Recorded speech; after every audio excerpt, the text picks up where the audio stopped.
Nag-land off po kami nung 2019.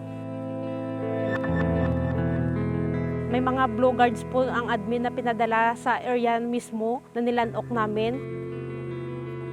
Tapos hinaras po kami.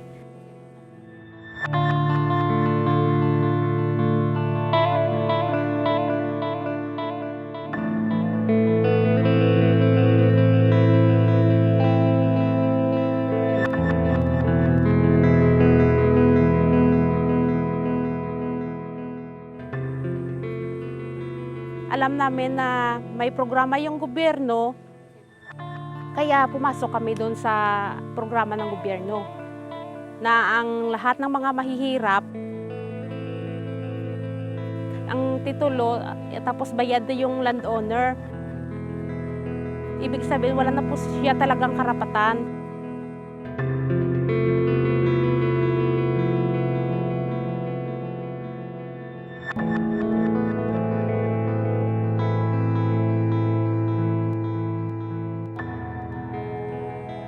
Gusto ko po na mangyari po yung mahuli po talaga yung dalawang suspect po na hanggang ngayon po hindi pa po nakikita. Nagtatago pa rin po sila. Tapos doon pa po mismo na may nangyari sa asawa ko, ginawa po namin na mag-isa kaming lahat para kunin yung lupa.